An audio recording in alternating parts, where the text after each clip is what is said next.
let's talk about one criticism that I know is going to happen. All right. So let's just start this off. I went to California for the Overwatch Connect. I got invited for the content creator thing. Super exciting. Had a great time overall. Was very flattering, very exciting, very fun, great time. That's why we weren't streaming this past week. Juicy, fun, great. Chili cheese, thank you for the sub. It was awesome. The devs are in your bathroom. That must mean they are washed. That is a joke. Yes, that is funny humor. But yes. So long story short, I was invited. It was great. I appreciate the sub, chili cheese. So let's talk about this. So first things first. Am I a Blizzard shill? All right. Let's actually look up what a shill is. Let's actually do that right now. What is a shill? What's a shill? Shill definition, Merriam-Webster. To act as a shill. One who acts as a decoy or a pitchman or a gambler. One who makes a sales pitch or serves as a promoter. Shill is somebody that has something to gain from promoting something.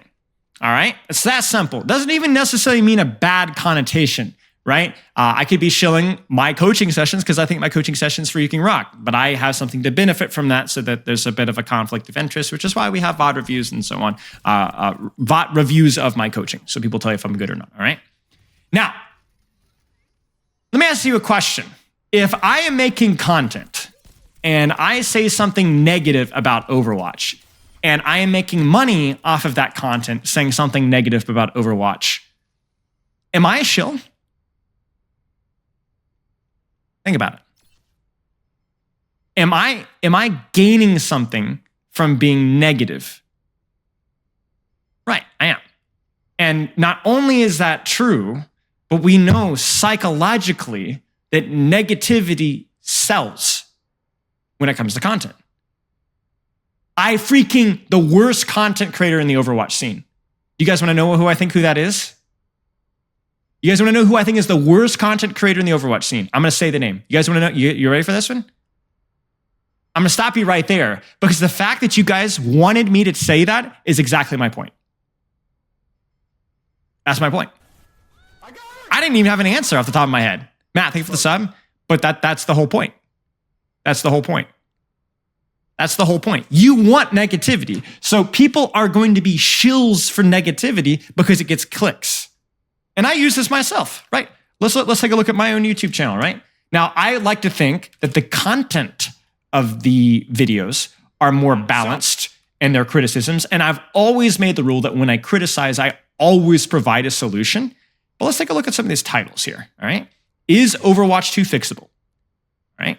The worst and best of Overwatch 2 hero tier list. It's always the worst first, though, right? You have no potential. Fails to deliver again. I got into a fight. Why you're failing in Overwatch 2. Now, again, I would like to think that the content of those videos are fair and well put and nuanced, that even in the Overwatch 2 fixable thing, we praise and critique some things. And in things like this, the reason why it's almost exclusively negative is because I really was very upset. Why is my face up there? Whoopsies. Anyway, we'll leave it for there. But I really was upset. I'm not putting on a facade here. It was frustrating to me at that time. But if all you do is negative, then you're financially benefiting off of that. You're financially bidding off of that. So am I a shill? Yes, I'm a shill. Maybe. I have coaching sessions to sell. I hope Overwatch does well. But anybody that comes in here and echoes other very negative content creators' opinions without an original thought of their own have unironically fallen for a different type of shill and act like they're different or special. You're just a Blizzard shill. Who are you? Who are you shilling out for? Who did you fall for? And you're falling for the more basic psychology, right? So let's be honest here. Has Overwatch deserved negativity? Yes, it has. They've done some terrible things, really stupid things in the past. And they will continue to make mistakes moving forward, like all companies do. But before we get into what I want to say, I want you to understand what I'm talking about. There's lots of positive things to say. I'm going to remain as balanced as always. I will not stop critiquing things that I don't like. My philosophy about balance and hero design has not changed. But we will always treat developers with respect. Let me tell you one other thing. I, in person, sat down, shook hands, and talked for hours over the course of multiple days to developers that were involved in Overwatch 2. I know not only what they did in Overwatch 2, I know, learned about their dog and hobbies that they have and what got them interested in Overwatch and what they love about their job and so on.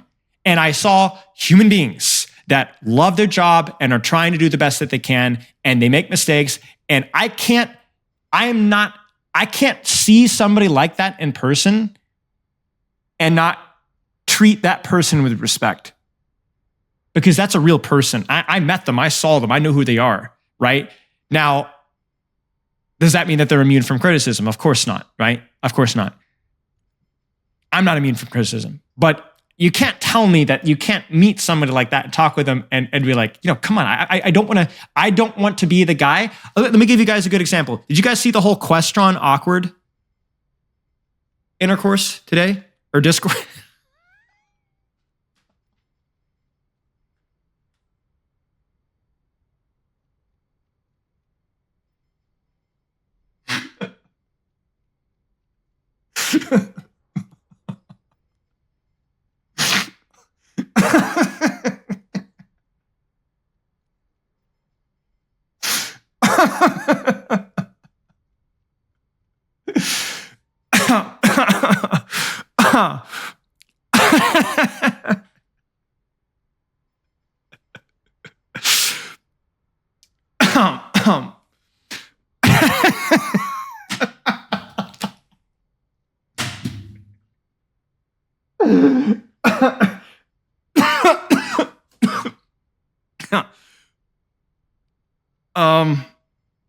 Okay. But yeah, did you guys see that discussion, right? Like, the funny thing is that, Questron's initial tweet about, you could definitely talk, I hope Questron gets some advice about time management, right? I really do, because I think the guy is a phenomenal content creator, works really hard, and I hope that he doesn't crash and burn because he doesn't manage his time as well. But come on, dude. What Awkward was said was totally uncalled for and ridiculous. Insulting, rude, calling somebody lazy. He was one of the hardest working content creators out there. But he's not treating Questron like a person. And not only is he wrong, but even if he was right, that is not how you approach somebody feedback-wise. You don't treat people like that, right? And so I think that my priority has been, certainly now, if not before, on treating people with respect. Treating people with respect. And if you have something, criticism or feedback to give, that's not how you do it. That's not how you do it. Okay, so all that being said, no Blizzard chill. And so let's talk about the overall experience. Overall experience, a lot of fun, a lot of positive connections made with developers, with content creators. I had a lot of fun. I mean, it was just a great time. I think overall, the experience was a little bit better than I expected in terms of hanging out and getting to know people. It was a lot of fun. It was great.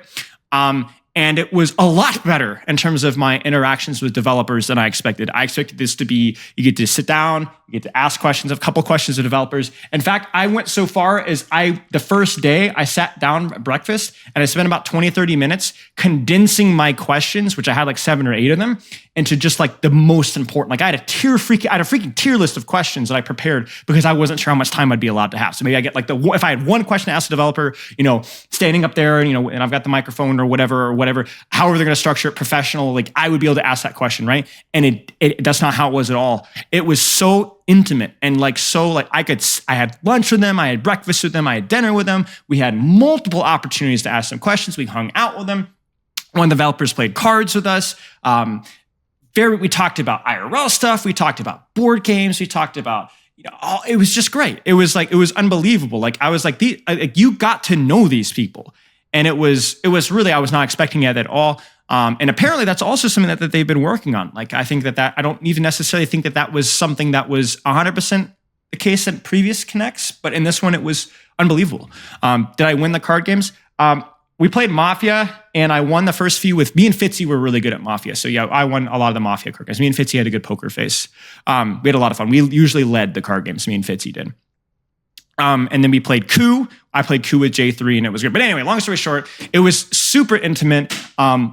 New content. Again, I can't talk really at all about what was shared to us under NDA, but there is new content and my overall, some play testing on some stuff and lots of opportunity for feedback on the content. And I liked the content that was shared with us.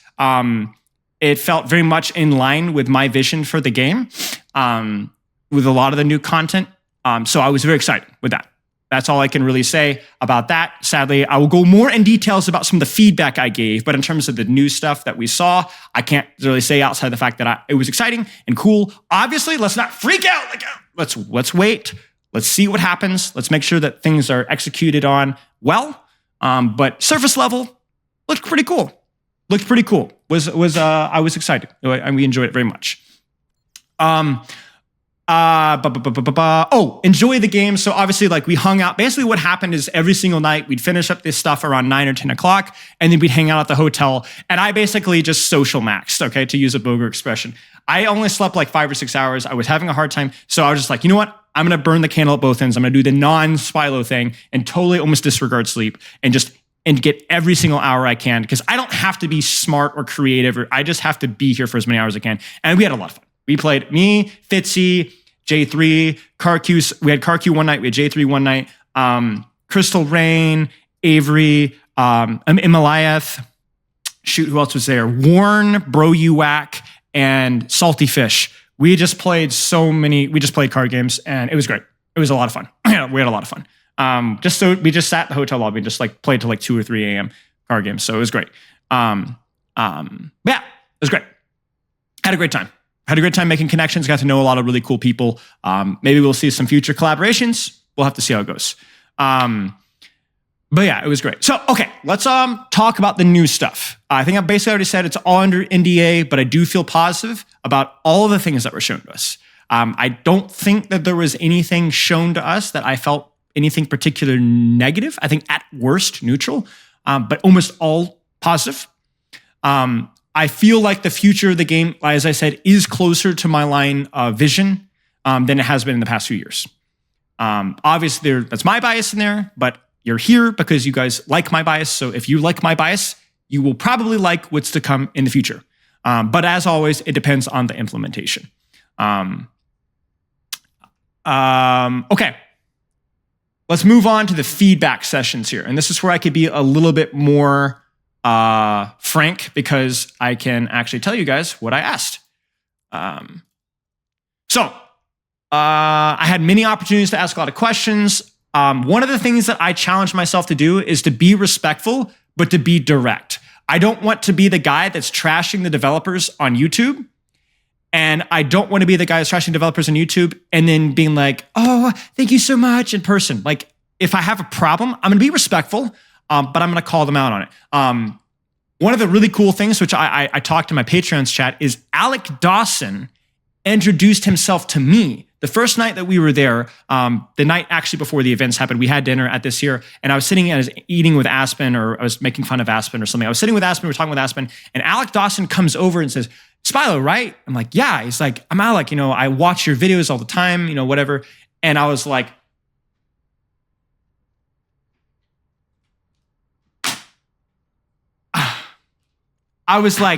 wait, I could not believe it. So that blew me for a loop. That was exciting. That was probably the coolest moment of the entire trip, because that was huge. That was super flattering. And then Josh who's the lead of the balance team, is also somebody that introduced himself to me and came and sat. And I had a long conversation with Josh as well. He's like a Grandmaster player too. So Alec Dawson is the lead hero designer. But it was super cool. And there was all sorts of little things like that where I got to talk a long time with the systems designer, Gavin, and then Morgan, who's another systems designer as well. I mean, it was crazy. I got to talk with Ryan, who is the lead map designer. I'll talk more about my interactions with him later on. Very friendly. Got to spend a lot of time with developers.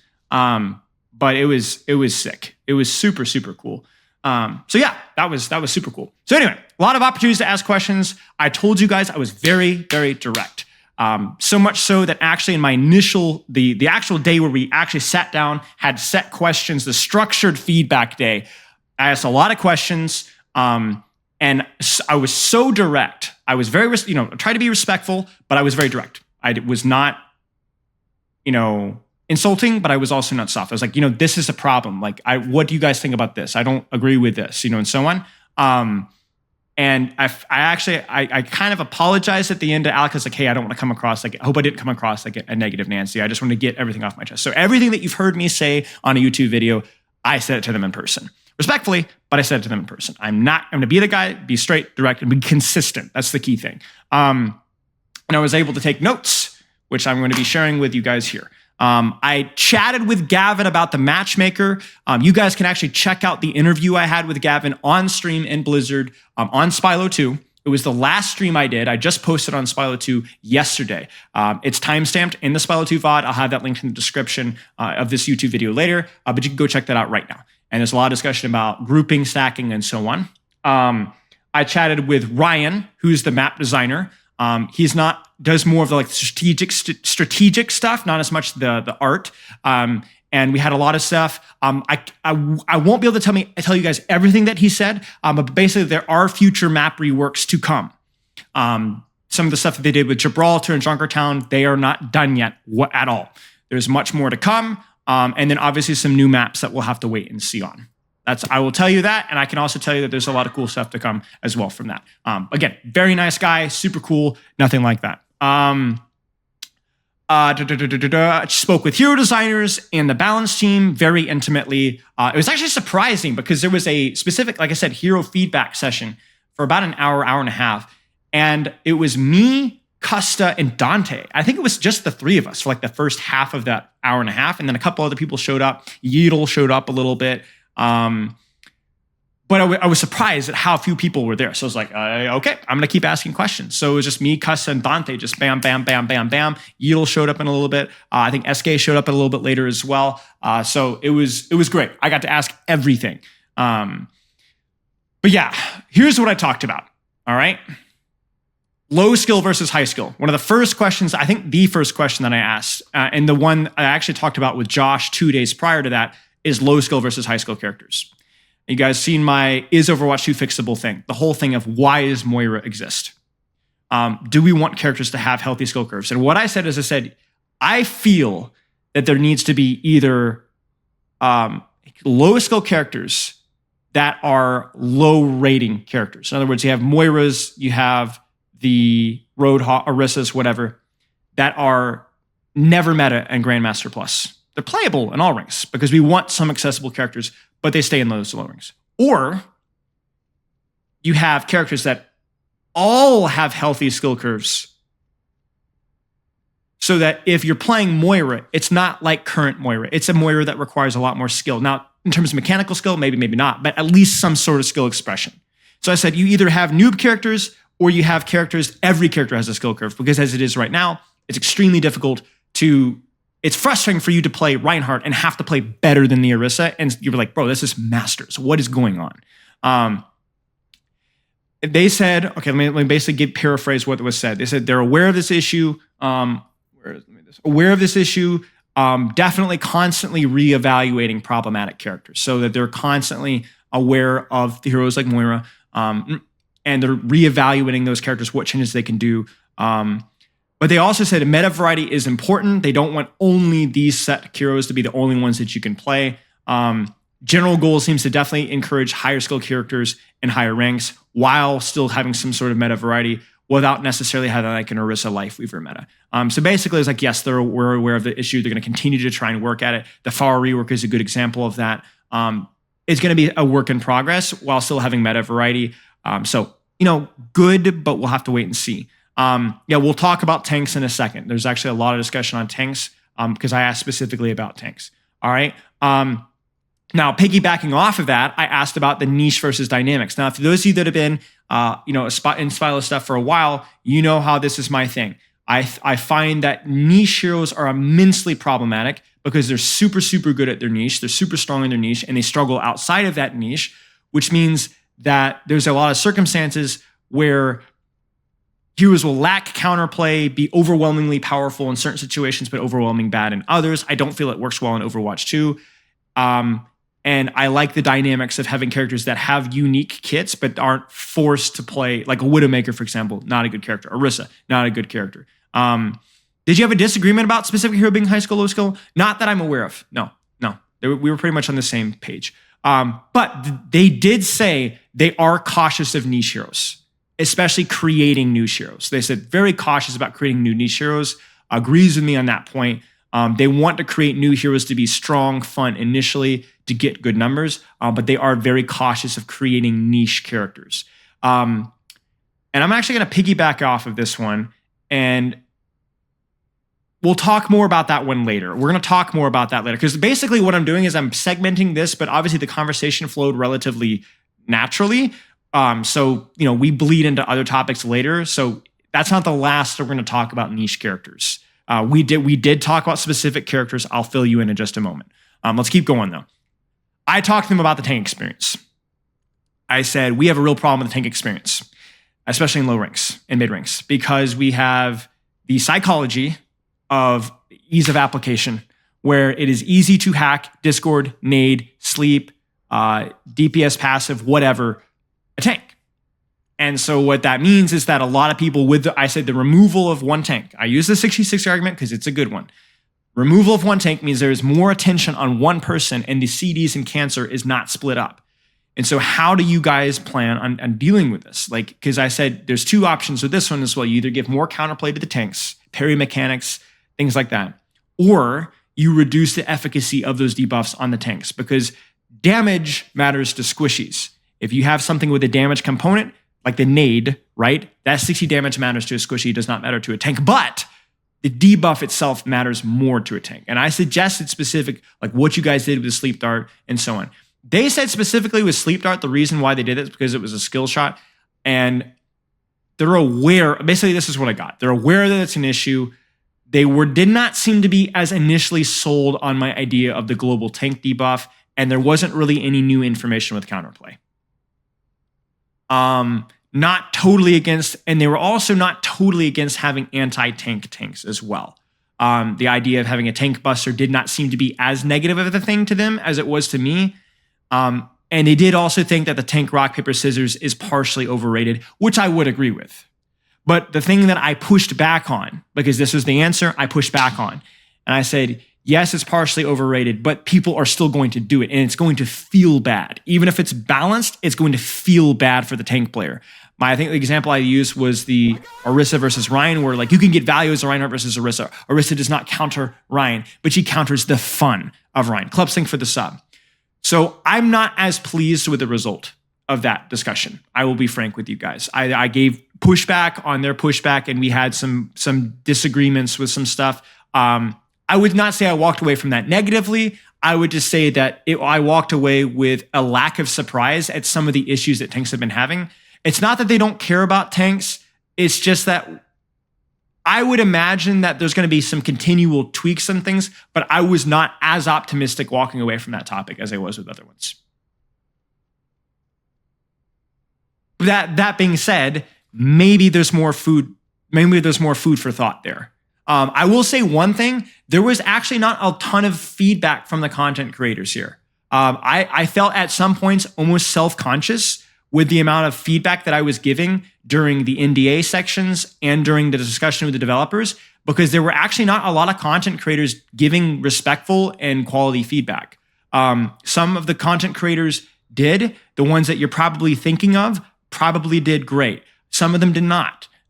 So maybe there's an opportunity here. It's negative, but also it's actually not a problem, because maybe now there's an opportunity to I'm being starry-eyed here, but we'll see. So again, I want to be very clear.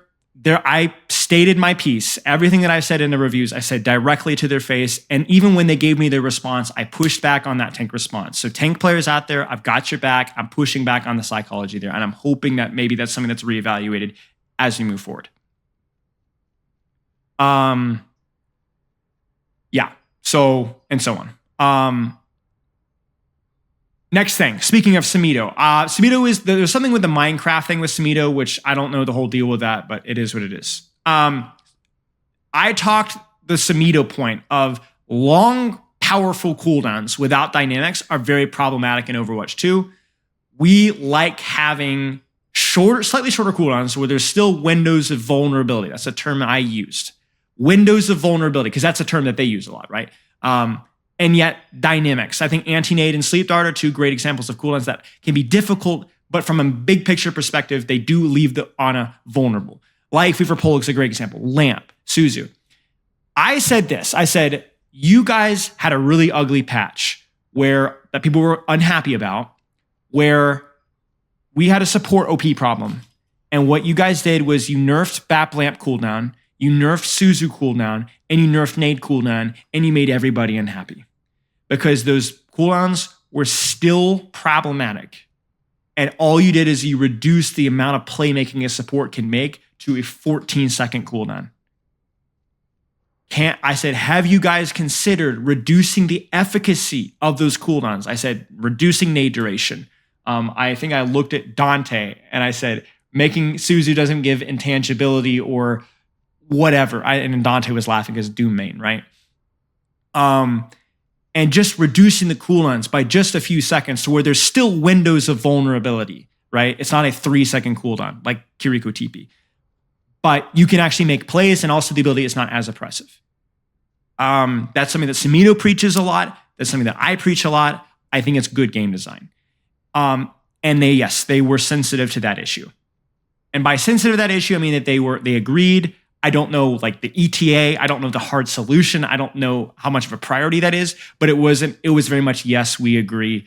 One thing they did say though is that they're generally not as focused on the cooldown dynamics, and they're more focused on the kit dynamics. Like they said, Lifeweaver, it's not so much a life grip problem, so much as it is the fact that the entire hero plays the same way, which is a good point. Like life grip is problematic, right?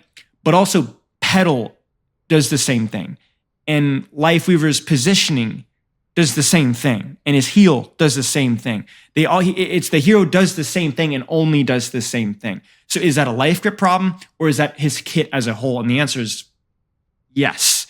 So they're aware, especially they're not as concerned about cooldown dynamics, but they're very aware of entire kit dynamics. And we had a lot of discussion on Lifeweaver specifically as well, and mauga as well. But yeah, so sensitive to that issue, they're aware of it. I don't know what's going to be the long-term plan with that, but I brought it up. We talked about it, and so on. Details. Here are some other details. So there's going to be a long list here. We're going to reevaluate some of the stuff we talked about earlier. They are cool with movement techs as long as they're not busted.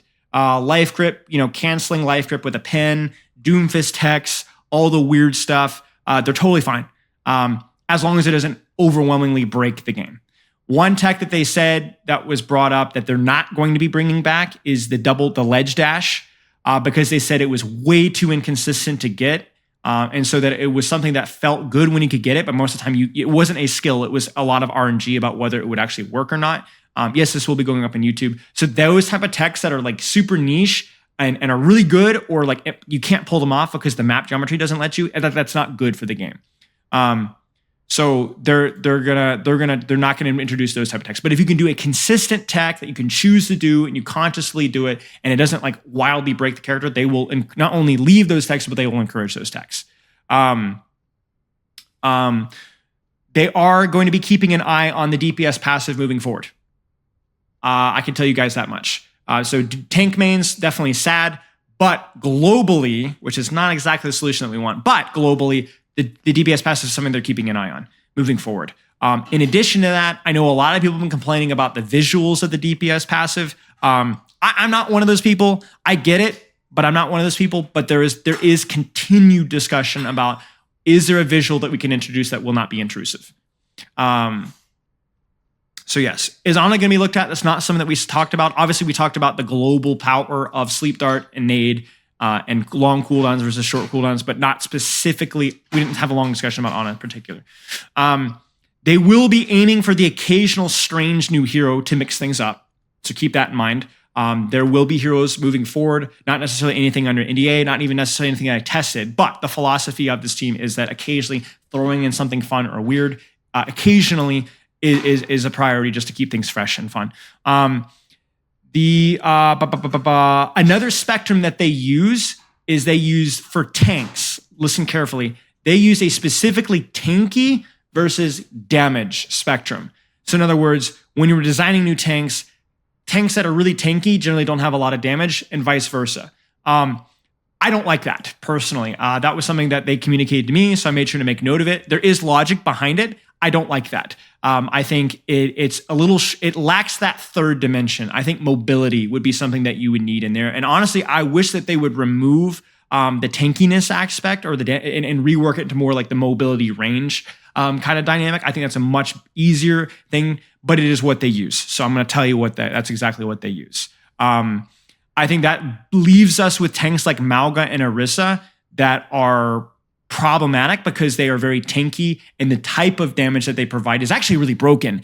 It's just very limited, right? So that's where I think that's where we have our caricatures or our niche tanks. And that's where I think the balance team has gone wrong, is sometimes off of the RAM block. Exactly. That's where I think the balance team has gone wrong, is off of that metric. And I had one critique off of that, I think that's not dynamic enough in its approach. But again, I'm telling you guys that's what they said. So that's what we know. Some things they like seeing in real time before making hasty changes. I think the DPS passive is a good example of this, where it does need more time before they make any tweaks to it. They don't want to just immediately make a change if it's not immediately wildly broken. They will let things cook for a little bit. They are aware of, I guess this is more of a general statement that we've already brought up, but I will bring it up again. They are aware of problematic heroes. They are aware of wood snipers. They are aware of lifeweavers and things like that. Characters that are just simplistic in design or one-dimensional and niche. As I already said, they are cautious of making future niche characters. That is not a goal of the team.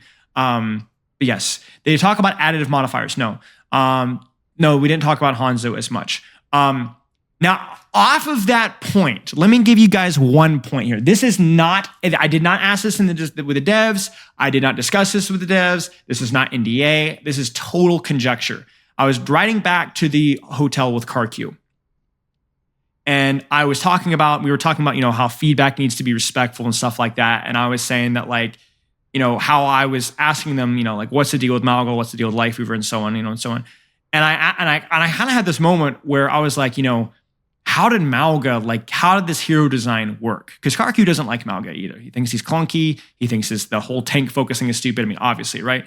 And I was like, these guys seem really smart.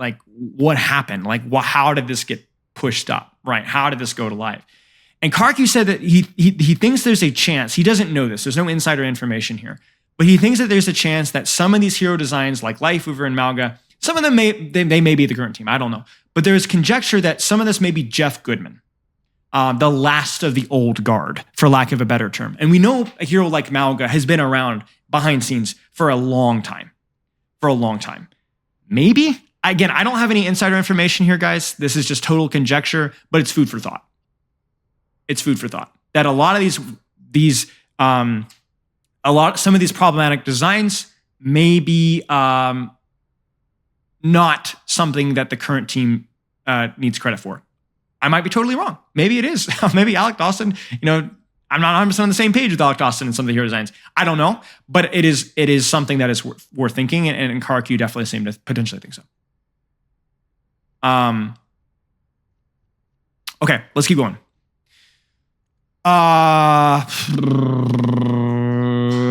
Okay, so let's talk about Mauga. Mauga was initially more glass cannon. they said this, that initially early in iterations of mauga, he was much more glass cannon in his design. And I think that's where something like his weapon came from. The ability to alternate between critting and setting people on fire. Like mauga does crazy squishy damage if you hit your shots, like crazy squishy damage. And it has actually great range and it has good mobility. But it's that sustain thing, the burn sustain plus cardiac overdrive that messes him up. I think what ended up happening is that maybe he was too glass cannon. I forget the actual term that they used, but he was initially glass cannon. He wasn't anymore. This is one of my more, not rude moments, but more direct moments where I said, he was initially glass cannon. I said, I would have liked that mauga better. I said, I don't understand. Like, I said, when you guys push mauga live, he just farmed tanks. A lot of the impressions that I was getting is that they did not necessarily see the same problems with the hero design that I did, and that they saw it as more of a balance issue. And I very much disagreed. I told them this. I said, I did not like when you nerfed his armor. I said, this hero shoots tanks and builds to sustain. He needs the armor. I said, I had fun playing mauga. I told him about our pugs, where we did pugs where we would ban mauga mirrors. It was mauga versus diva or mauga versus ball, and you were not allowed to focus tank and you had to be creative. And I said, I had a blast playing mauga like that. Like I had a blast diving backline and using my weapons and killing squishies. And I said, I don't understand why you guys did the nerfs that he had, because he's weaker, yes, but he still just burns tank. And that to me is like that lack of dynamic is you're not allowed to make plays. And I did aggressively push this pretty hard several times. And I don't feel like there was a real conclusion there. I'm not saying that was bad from them. I definitely put them on the spot respectfully, but I did put them on the spot with that. It was not something that it was very much, this was bad, guys. I don't like this. I'm not sure what the plan was here, but I think this was a mistake. There wasn't really anything to discuss there, but I'm hoping that respectfully that I gave them something to chew on, because I said my piece.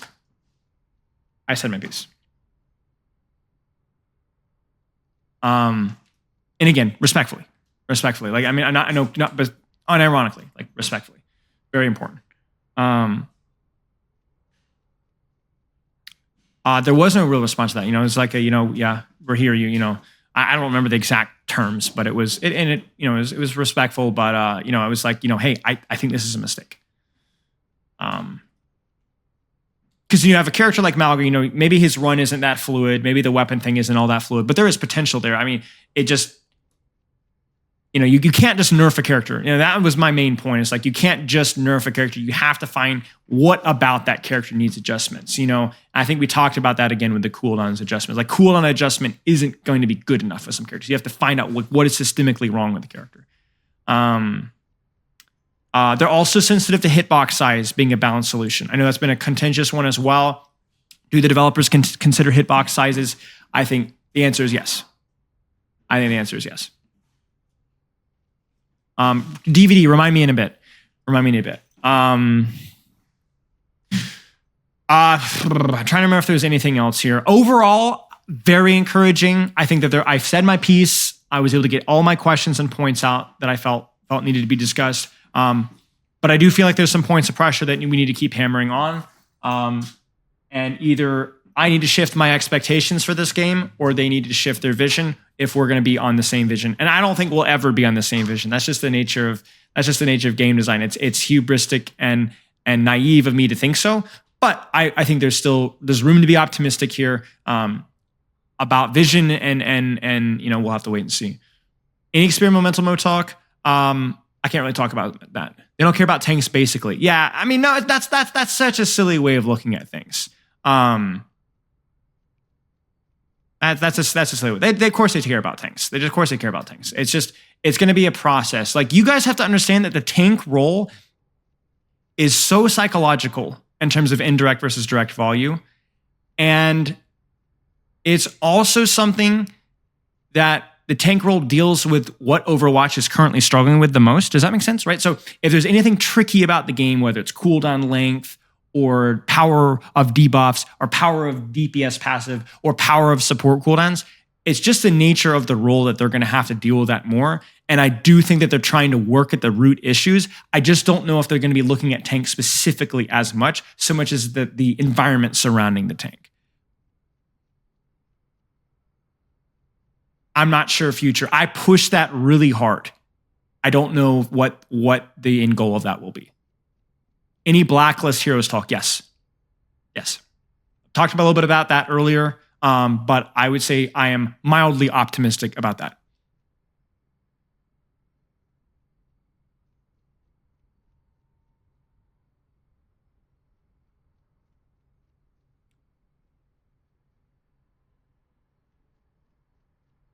One thing I think that will be interesting to know, this is not in my notes, but it's not NDA, is that tank queues was a major reason of 5v5. I know a lot of people are talking about like that it's not the whole like, oh, the game was too sustained. It was the first thing that was brought up when it was discussing that, which I think is good knowledge. So you 6v6 enjoyers out there, I don't think that maybe there's an experimental mode. We didn't really talk as much about the 6v6, but it's definitely something that the developers are like, yeah, it's just a queue problem for that. So I guess that's while we're on that topic. Are you able to say if what you saw makes you feel positive or negative about the games? Definitely positive. I know this is the negative section here. These are all the tough questions, and these were not all fully answered, right? But it's like you have to understand that I go into this with mauga and lifeweaver being in the current state that they are, right? So it's not like, oh, it got worse. No, I mean, I think overall very positive, but not perfect. And again, that's coming from my bias as well. Is their data collection super specific? I don't know exactly a lot about the data collection, but I do know that they're very, very sensitive to getting large numbers of people testing something and going off of that.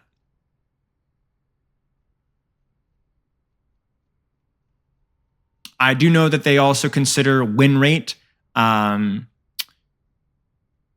lot of the metrics when they talk about low skill characters was they wanted the low skill characters to be at lower win rates and higher ranks. If that makes any sense. I think that was the general approach of things. So they don't want Moira to have a 52% win rate in GM. Now, is win rate an imperfect metric? Maybe, maybe not. That's something that I feel like I'm not really equipped to talk about. I would like to study that topic more. But that was what I was told. They generally want higher skill characters to be the higher win rates and higher ranks. Ball is obviously considered high skill. Will there be a video in the stuff that I missed? Yeah, I'm going to chop down this video a little bit. Can I reveal any specifics about the map design talk? No, I cannot, sadly. Is polls ever changing to your knowledge? I'm not sure, Waloob, honestly. I would be surprised. Were you able to find out where they take their most balancing info from? No. I think that a lot of it is internal numbers, external numbers. I'm not really sure. I'm not sure how much external feedback beyond these Connect sessions. I assume that they will take some feedback from this session. I think especially a lot of the NDA stuff, because it had not received extensive testing, there will be feedback applied from that. But in terms of the stuff like currently live in the game, I think some of the feedback that we give, I would hope, but I don't know how much. I have no like history of like knowing what they did with that. So it's just total guesswork of like, oh yeah, Alec knew my content and Alec listened to my questions and agreed with me in a couple of points. So yeah, that sounds probably optimistic, but I don't like, there's no like, oh, like I can't see 6 months into the future. You know what I'm saying? What percentage of everything you talked about is NDA? I don't know. I don't know. I mean, I think like in terms of the feedback, most of the feedback that I gave was not NDA. Let's put it that way. But yeah. What is the question that you were asking most pleased to hear? I think the caution around niche characters and the fact that they are sensitive to continually reworking and managing low skill versus high skill characters is encouraging, I think. They talk about different kinds of skill. No, but that kind of goes without saying. I think everyone's aware of like the different types of skill that are required in like a Winston or a Diva and a Tracer and so on. Ban picks. Are they going to do Nurse or Elo, high Elo? I'm not really sure. Have they stated where a creator helped with the balance issue? I'm not aware of that. I'm not even sure if that they were allowed to do that. I'm not sure like what the copyright stuff is. I'm not sure if like if they would steal an idea from one of my videos and then publicly say that they took it from one of my videos. Is there some sort of like legal trouble they could get into, like where I could sue them for stealing my idea? I don't know. I hope that they get inspiration from some of my videos, and obviously I would never sue them, surely. But yeah. Talk about Widow one shot. Not really, no. I imagine they'll probably leave Widow where she is right now, where it takes almost a fully charged shot and it's a little bit harder to hit post-nerf. Were there any really good questions and answers that you can share? Not that I haven't already done. Amari, keep down. I'm trying to think if there's anything else. I also, these were not just the question that I asked. These are also some things that Custa asked, Yeedle asked, Dante asked. I know Dante talked about stair slam. So for you Doomfist players out there, that was brought up. The uphill stair slam. Some of you guys might not know what that is, but that was brought up.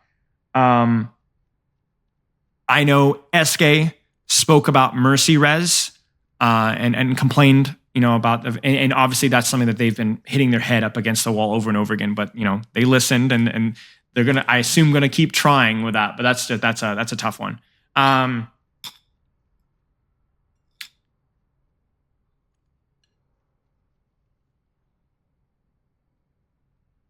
Beyond that, I think mostly we've talked about all this stuff. No. A lot of the Mercy community, especially the higher ranked Mercies, don't even like res. Skasty hates res. I spent a lot of time with Skasty talking about res, actually, because she hates res. I mean, come on. You use the cooldown twice every 10 minutes. And it's impossible to use versus mobile heroes, but it's completely busted and brain dead versus sniper characters. So, quick rundown of the topics. I don't think like that's possible. I will add timestamps to the video as best I can when I put it live. Tomorrow is the goal. But yeah, you're going to have to eat your vegetables. If you want to know all the juice, you're going to have to sit through the juice. You can 1.25 it, 1.5 it, but you're going to have to suffer through it.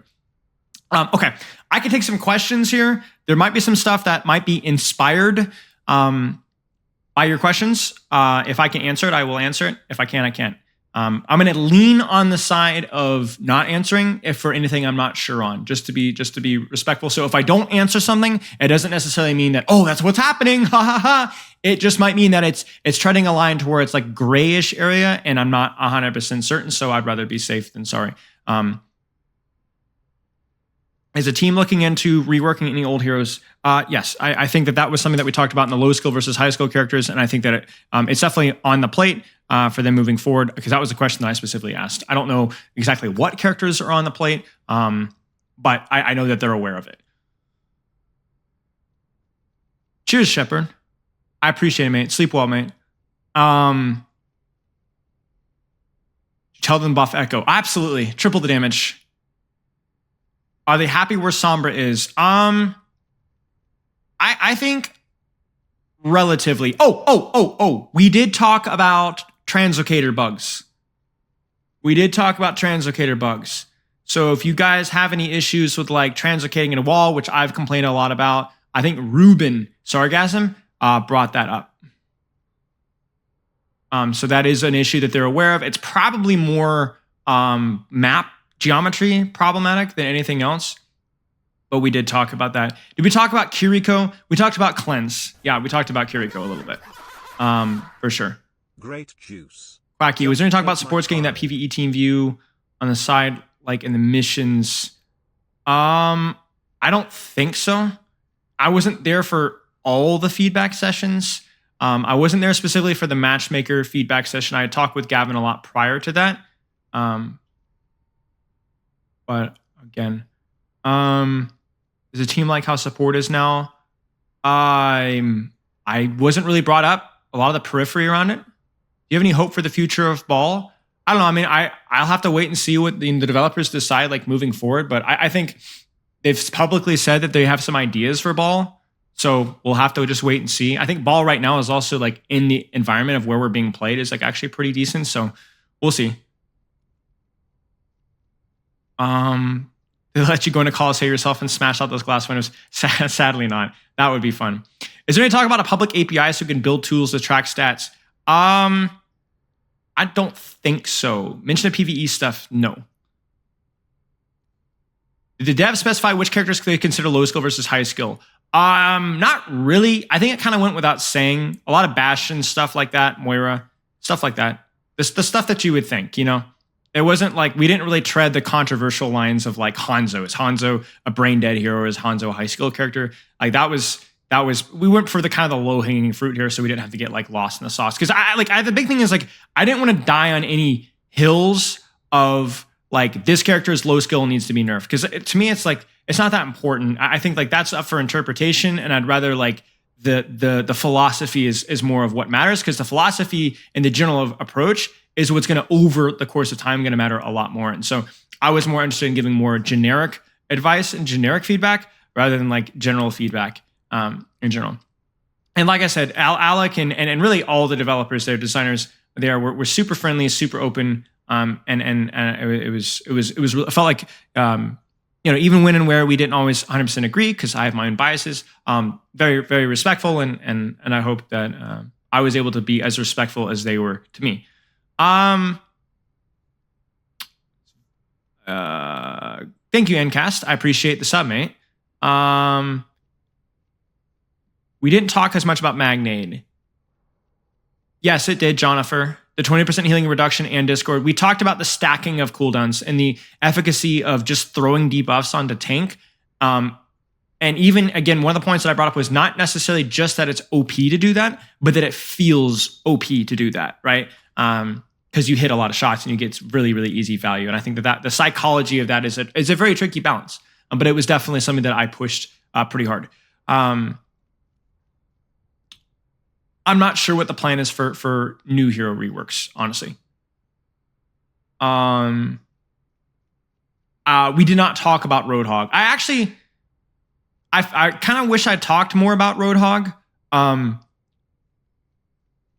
But maybe it was a hesitation because it was too close to home. Like that's a newer rework, and I don't know.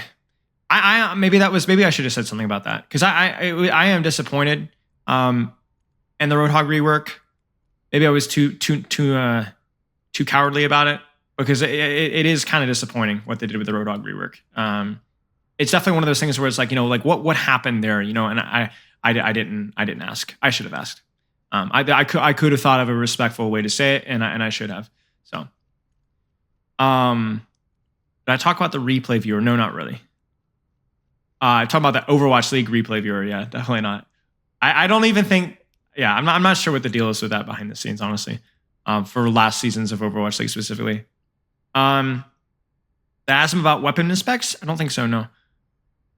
Rank changes were a success.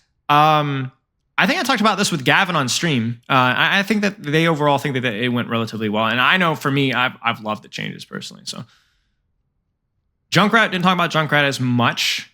More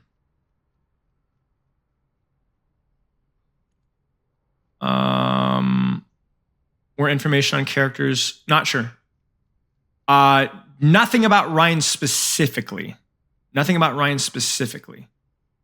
What was the most fun memory from the trip? Easily meeting the developers, 100%. It was not just a cool moment, but it was very, very exciting. I had easy meeting Josh and Morgan and Ryan and Alec, of course, and Gavin and really I can't even remember all their names, but just in general being like, these are the people that are working. It was great.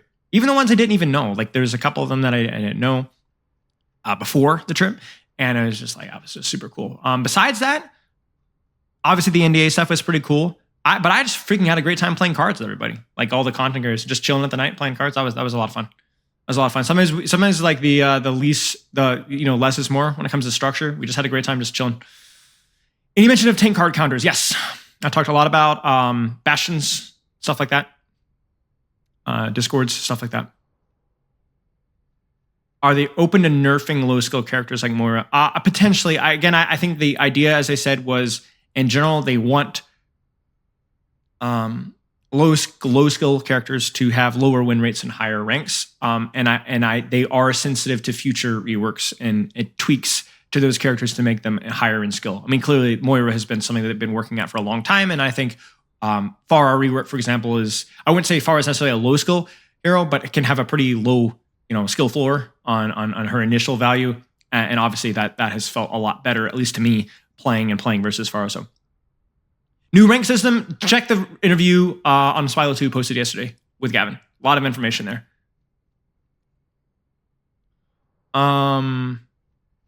You're a hog main. There's no way you didn't. Screw you, man. I'm getting behind. I'm catching up on questions, so just be patient here. I disagree with the Pharah rework. I like the Pharah rework. I think maybe the jump jet may be a little bit long, but I think it's opened up a lot of dynamics with how she plays. Feels much better to play with and against. Any Idari talk? No, that's another one I didn't get a chance to talk to. Like I said, overall, the specific heroes I didn't talk as much about. Even talking about Mauga and Bastion was more of like using those as examples of the fundamental overall things that I didn't have as much of an issue with, but not specifically every character. Pharah, for example, we talked about Pharah because I used it as an example of like, hey, this rework was like really cool. I really like what you guys did with that. Do you know if they have like a written down set of principles they use to design heroes? I think they do. I don't remember if that was NDA or not. I don't remember. I remember that being a topic of discussion, but I don't remember exactly what those details are. Oh, yes. One thing I did say about the replay viewer, because it actually got brought up in discussion, I didn't really make a big deal of it. I didn't want to spend my currency, my attention currency on it. But one thing that's kind of annoying with the replay viewer that I did talk about was the fact that these settings aren't permanent. So maybe that's something that will change. So if you change objective capture sounds, time skip interval length, if you close Overwatch, it resets. So if you guys use it, replay viewer a lot, I did ask about that particularly because somebody else brought it up or brought up the replay viewer, but I wasn't like, hey, this has to be fixed. It's kind of a minor thing. And you talk about Symmetra? Not really. OWCS tournaments, not really, no.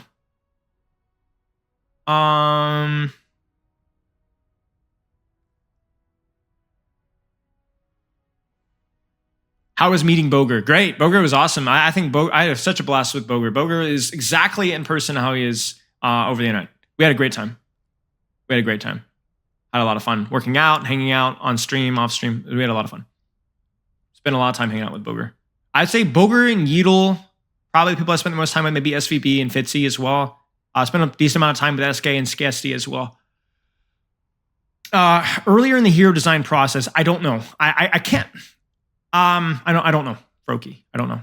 Least favorite moment. Oh, that's a good one. Let me think. I don't know. That's a tough one. Probably the first night I was there, I had a really hard time sleeping. The jet lag was real there. I stayed up really late and thought that, I'd be able to fall asleep. I did not sleep well. I woke up a lot that first night. In fact, I woke up at 7:30 because my brain's queued at 10:30 because East Coast, West Coast, and I just worked out with Bogur. I just went downstairs and worked out. I was like, all right, I'm not gonna be able to sleep here. I didn't work out very hard. I did like lower volume than normal. Did a lot of walking just to but I wanted to at least move a little bit, but at least I got to work out. So that was good. Any news on the Reaper rework? No. How they filter community sentiment? I don't know. I don't know their specific feedback avenues. I do know that they look a lot of like win rates and pick rates in different ranks, but I don't know if they specifically get ideas from lower or higher ranks. I'm not sure. Do you feel like there's some kind of respect coming from them in your direction? I feel like I don't know that there's anything special about me specifically. I would like to think that there was something special about some little bit special that I felt like I try to put an effort into communicating clearly and respectfully my ideas. And maybe certainly quantity wise, I think I gave a lot of feedback. But I don't know if that, I don't think there's like a tier list of like, oh, Spilo feedback. Yeah, we got to put that at the top. I mean, Alex saying that, oh, I watch your content was like super flattering, but he probably watches other content as well. So, we'll keep hammering at it, but I don't I don't think there's any like, I think for me personally, I just, for my own, not well-being, but for my own peace of mind, I want to make sure that I'm representing both low rank and mid rank things, which is kind of like why the tank thing was such a big point for me, because even though it's a low rank psychology problem, that doesn't mean that it's a problem that we should ignore, right? Like a DPS passive, Discord ease of application, nade ease of application, that's not very, throwing everything at the tank in lower ranks is not necessarily the easiest way to win. I don't care what anybody says. But that doesn't make low rank players or low rank tank players have more fun. And so I think that is something that I try to push for as the low rank experience. Even if it is a skill issue, is there a way that we could change the game design to reward other more productive play better? Any talk of looking at tank weaknesses to reduce counterswapping? Yeah, I did bring up counterplay for some tanks that don't have it. Yes. Didn't really have a super satisfactory conclusion because obviously it's like, hey, are you planning on giving Wrecking Ball a parry mechanic? Are you planning on giving, can you give Winston a buff to Bastion? There wasn't, they're not going to like flat out say that. I have no idea like what their plans are, if their plans are anything, but it is something that I definitely hammered at. Do they consider specialist win rates versus flex versus pin rates? I'm aware of that dynamic. I don't think that was specifically brought up though. Any thoughts on Cassidy being completely useless? Not specifically Cassidy, no.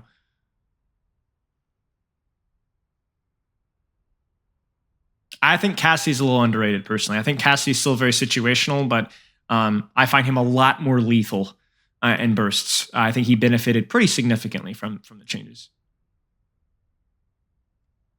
Spilo will save Overwatch. Yeah, surely, guys. Surely, it's all on my shoulders. The YouTube coach guy will do it.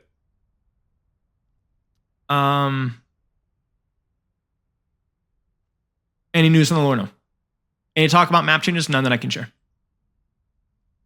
As I said, I talked with Ryan, and they are. I can share that they are working on maps like the Gibraltar and Junkerton changes. I just can't share when, what, nothing. But yes, it is something they are working on. Who is the worst dev? Do you hate them all?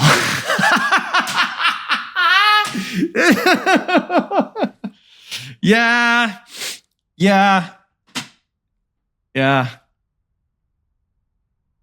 You guys, you're not real, man. The worst developer. That's a good one. Definitely Gavin, matchmaker. Who does system designer? It's such a boring title. I think if you choose system designer as your choice of development, you got something wrong with you. You know what I'm saying? There's a screw loose. You know what I'm saying? Real developers do hero design and balance and art. Only nerds do system design. So definitely Gavin's the absolute worst. He was also really good at card games, so I freaking hate that guy. Nobody's supposed to compete with me. It's supposed to be freelo for me. Freaking hate that guy. Me and Fitzy were like the big dogs, and then Gavin played one game and he was like competing with us, and I was like, freaking, you're not supposed to do that. That's disrespectful. Screw that guy. We didn't really talk about the layoffs, no. Skiasi house for my help finding Mercy cutouts, no. But I definitely encouraged her a few times to, you should go through that door and see what security does to you. You should get arrested. It was fun. I got a true story about Skiasi. She's gonna kill me because I made fun of her so many times. So we were at the hotel and we were gonna go to Target. I don't know, like for stuff, toiletries or something like that. So it was me, Bogur, SK, SVB, and Skiasi. And there's one other person. Shoot, who was it? Oh, I'm gonna hurt somebody. Fitzy. How did I forget Fitzy? Anyway, so we go to Target. We're in an Uber, and we're driving there. And Skiasi is trying to like push the seat back, like pull the lever because it's like one of those. It was a big. You had to go in the back, in the middle, and I sat in the front because I was nice because I was the tallest person. I had to stretch my legs. And she was like pulling the lever wrong, whatever. And the guy wigs out at her like, no, you do not do that. And she's like. Super funny. So we're like, it was kind of mean, but I was like, it was funny because, Skiasi. And, we get there and I'm like, oh, Skiasi, come on, you're going to break the car? Like, what's wrong with you? He's like, dude, why do you wig out me? I was like, that's hilarious. It's like, and so we're on the way back from Target, back to the thing. And I'm like, this guy pulls up, and I'm like, Skessy, you're gonna break this guy's car, aren't you? You're gonna find a way to break this guy's car. He's gonna wig out at you, right? And so the guy pulls up, it's a van or whatever. And you guys know the vans that like you pull the doorknob and it automatically opens and it automatically closes, right? Like normal vehicles do in the year of our Lord 2024. So apparently in the Canadian wilderness, they don't have vehicles. It's all like buggies or something like that. And so I'm not joking. She goes up to the car door, and this is after I told her that she's going to be 2 for 2, right? She's going to mess it up again. She grabs the door handle and is like pulling on it, and the guy freaks. No, just pull it.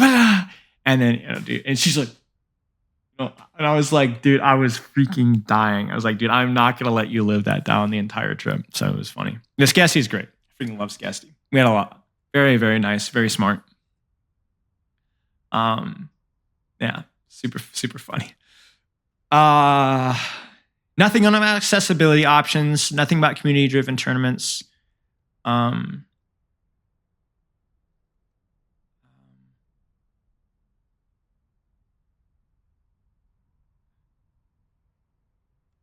right, I got to catch up on questions, y'all. We'll do like maybe another 10, 15 minutes here. What did the developers smell like? What's wrong with you guys? Oh my gosh. Feels threatened by Gavin Smarts. Yes. It's a fake story. Spilo says he's the tall one. Did I talk with the lore narrative design team? Not as much. I do feel like I missed an opportunity there. I was not able to, not as much as I would have liked to. Do you have hope for the longevity of Overwatch? Yes. I mean, I like I said, I hope that we're going to talk about the negative stuff too, right? And you guys are going to, again, psychology, going to sit there and be like, oh, Spilo wasn't happy with the tank experience stuff. But guys, I really walked away from that more optimistic than I thought I would. It's exciting stuff. I'm going to always not understate, but I'm not going to freak out here because I don't want to do the same thing that was happening before where it was like, people get way too excited and freak out and everyone hype and then doomer the opposite direction. I'm going to try to be somewhere balanced with things, try to show some sort of maturity. I liked what I was shown. I liked the answer to almost all the questions I received. I'm optimistic and I'm excited. I'm looking forward. I mean, this is my livelihood, So I feel confident. There will still be issues, but nobody's perfect. I think they did a good job. Did the devs confirm they will let souvenirs pop out of your corpse when you die? Yes. In fact, the only way to get the souvenirs to pop out is you have to teabag the corpse repeatedly, and then you get your souvenir. Some corpses you have to teabag like 8 or 9 times quickly to get the thing. You should do the opposite. Praise him for an hour straight for Junkrat. Yes. Yeah. You just gotta mash it. And certain, you gotta teabag Mercy more than Roadhog. There's hidden metrics for all the characters. Anyone ask about the World Cup? No. We didn't really talk much about professional Overwatch. Worst aspect of the social? Of Southern California. I don't know. Nothing really to complain. Weather was nice. A little cool, but I mean, it's February, so.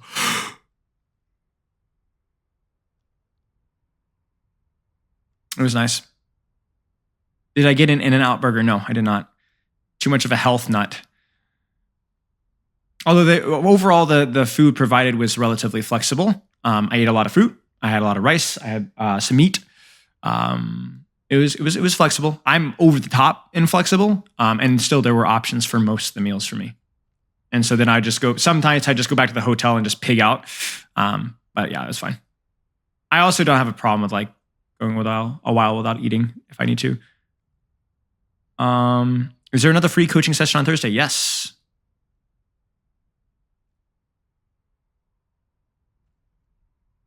Spilo diet is quality and quantity, usually.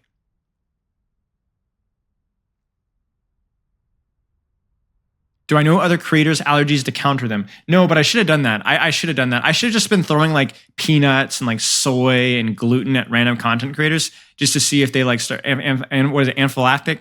I just butchered that pronunciation. Reaction. EpiPen. That's good to know. Just in case they they pull something fast on me later, pull a knife. I got to be ready. I got to have like that raw milk. Cheese. Just in case. Peanut. Aspen's counter is human interaction. Yes. Freaking TikToker, bro. I told you guys about that on Tuesday, right? She didn't remember who I was, even though I interviewed her and like was working in the contender scene for years. She thought I was some TikToker. She's like, you look like a TikTok boy. And then she put a shrimp that she dropped on the table that was dirty on my plate and then pretended to get offended when I gave it back. Actually, the worst human being I've ever met in my life. I don't look like a TikTok boy. I don't. I've had TikTok hair for longer than TikTok's been around. I'm not a TikTok boy. I'm not. You saying it again doesn't make it happen. It doesn't make it happen. I'm not. Dude, I've had hair like this for a decade. I'm not a TikTok. Bro, I'm not an e-boy, bro.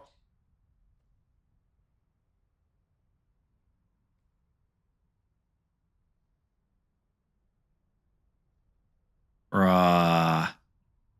Guy, I'm getting violated, bro. I just think of like, when I think of TikTok boys, I think of like the cringe facial expressions and then like the arms, the thickness of like pipe cleaners. An e-boy would never deny being an e-boy, so he doesn't. Yes, exactly. Is this the boy from TikTok? Man, screw you. Show us your arms then? Bruh. You look, dude. I don't even have to show you my arms. Here. You guys want to see? You guys want to see beef chunk tack? Dude. Look at this absolute slab of manhood. Wait, where is it? Where the frick? There you go. Look. Come on. Look at that slab. Did Aaron show you his Reinhardt montage? No. It's not an edited photo. He's getting rizzed up, baby Gronk. Oh, no.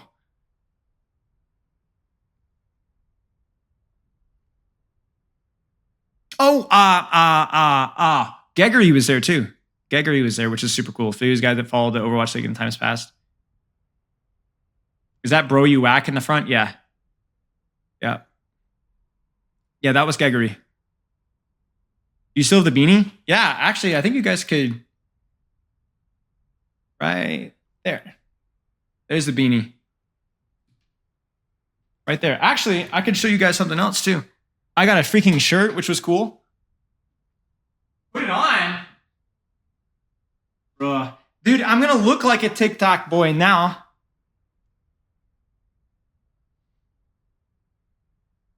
See? It's not good. Not good. But I will show you guys this. Look at this. Wait. Check that out. That's a mouse pad. It's like the size of my... Like I can wear it as like a belt. Yeah, it's sick. Yeah, super nice. Yeah, it's really, really nice. It's actually super cool.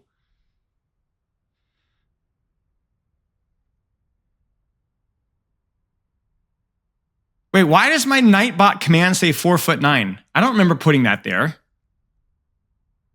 Look, I got the hoodie for Christmas from my parents like 3 years ago. It's business promotion. Do you know how many people stop me at the airport and walking around and you're like, whoa, you're Spilo? Do you know how many people stop me to do that? Yeah, 0. No, it's never happened. It's never happened. Not a single time. Not once. No, doesn't happen. It's never happened. Yeah. Should say TikTok boy. The Lord of the Rings online legend. Yeah. Yeah, it's never happened. Am I in the USA? Yeah. East Coast.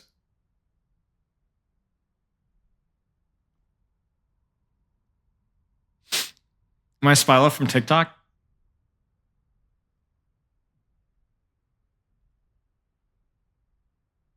Oh, the highlight. Yeah. If you see me, you'll say hi. All right. The closest I got, DVD, message me the other thing. When I was in Toronto, a lot of people on the street, but that's because it was the Overwatch League Grand Finals, so there were more people around.